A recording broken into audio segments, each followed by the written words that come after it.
The historic village of Dublin lies as a gem amid the hills of New Hampshire, which have recently been shining with particular luster because of the presence of Abdu'l-Baha, the servant of God.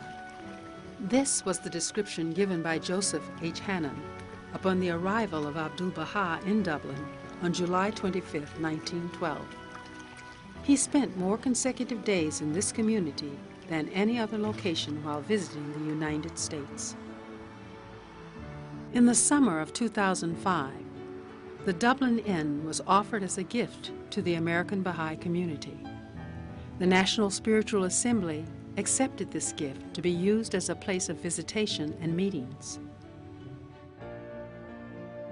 The event included Baha'is from around New England, as well as special guests from Dublin, including selectmen, local historians, and archivists.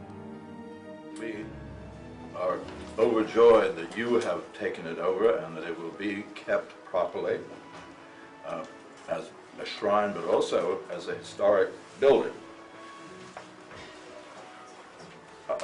I think the joy in the town hall is tempered by the fact that it's just been taken off the tax roll. The gathering brought people together to talk about the many individuals who made sacrifices over the years and to share stories of Abdu'l-Baha's visit to the region. In 1912, Dublin was a long train or carriage ride from Boston. It was a community where the wealthy came in the summer to vacation and attracted leaders of thought and established members of the arts. The elite in society at that time came to breathe the clear air of the mountains and engage in lectures on philosophy, politics, and spirituality. It was into this atmosphere that Abdu'l-Baha arrived in Dublin. Howard Colby Ives, a Unitarian minister, later to become a Baha'i, in a statement about Abdu'l-Baha said, "His life had become a constant submission to every form of hardship and depression. When considered from the material standpoint alone, dungeons and chains had been his lot, torture not seldom, confinement in stocks or any indignity which his heartless jailers might design. How can it be explained that in this environment he not only mingled with these products of wealth and culture with no sign of embarrassment to them or to him, but he literally outshone them in their chosen fields?" He met with Baha'is and dignitaries who traveled from all corners of the country. He offered talks on subjects ranging from the immortality of the soul, theology, gender equality, industrial justice, poverty, and the coming together of people from the East and West. One Sunday, he was asked to speak at the local Unitarian church. He spoke for 50 minutes on spiritual education. Howard Colby Ives wrote of that day, What his subject was I do not recall, nor does a single word of his address remain with me.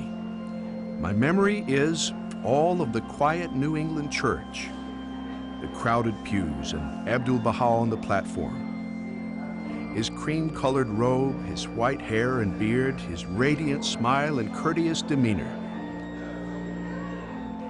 And his voice, like a resonant bell of the finest timbre, never loud, but of such a penetrating quality that the walls of the room seemed to vibrate with its music. The date of his talk has been marked each year for nearly 20 years by the church parishioners retelling his visit. Kings come here, they would have been served. But this fervor and zeal of the friends would not have appeared for any one of them. On this Sunday, Erica Toussaint, the great-granddaughter of Mr. Ives, spoke to those gathered. Just read, where it says, I recall that as I left the church and joined some of the New York friends who were among the audience, I said to one of them, at last I know, never again will I doubt or question. Among the many stories of Abdu'l-Baha's extraordinary example while visiting this country was his demonstration of racial equality. Even in this atmosphere of the elite, he set the standard. One of these stories was the occasion of his meeting with members of the exclusive Dublin Lake Club, where he spoke about spirituality and the advancement of this new cycle. Later that day, he held a private meeting at Agnes Parsons' boathouse on Dublin Lake. His guests were 28 African Americans who served at the club. He spoke about the essential unity of all races and the goals of this new revelation from God. He used this occasion to announce the upcoming marriage between Louis Gregory, an African American man, and Louisa Matthews, an Englishwoman. This was a marriage blessed by Abdu'l-Baha. After his death, Louis Gregory would be named the first African American to attain to the station of Hand of the Cause of God. One of Abdu'l-Baha's secretaries said that this meeting of the races was little less than a miracle. In fact, the splitting of the moon into two pieces seemed an easier accomplishment in the eyes of the Americans. According to Shoghi Effendi, this meeting was one of the most significant events of Abdu'l-Baha's tour in America.